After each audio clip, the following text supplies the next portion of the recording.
मी संजय डावरे, महाराष्ट्र राज्य शिक्षण समन्वय संघ समन्वयक.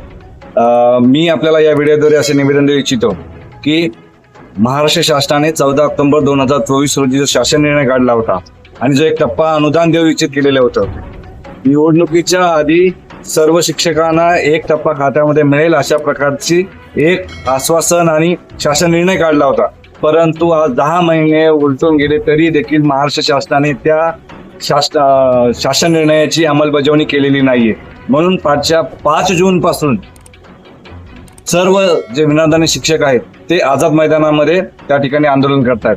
परंतु त्याचीही दखल न घेतल्या कारणाने 3 अधिवेशनं गेले, त्याच्यामध्ये कुठलीही निधीची तरतूद न केल्यामुळे आज 8 तारखेला आणि 9 तारखेला महाराष्ट्रातील सर्व जे विनादानी शिक्षक आहेत त्यांनी या ठिकाणी आझाद मैदानामध्ये येण्याचं ठरवलेलं आहे. आणि तेही शाळा बंद करून, शाळा सर्व जालना जिल्ह्यातील असतील, बुलढाणा जिल्ह्यातील असतील, गडचिरोली जिल्ह्यातील असतील, मुंबई विभागातील असतील, सर्व शिक्षक हे त्यांनी शाळा बंद करून आज आझाद मैदानामध्ये मोठ्या प्रमाणावरती उपस्थित झालेले आहेत.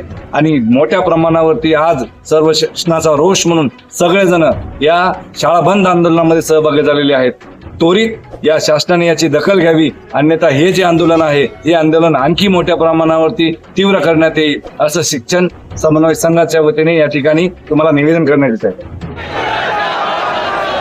तिकडे पाठीमागच्या ज्या उभ्या राहिलेल्या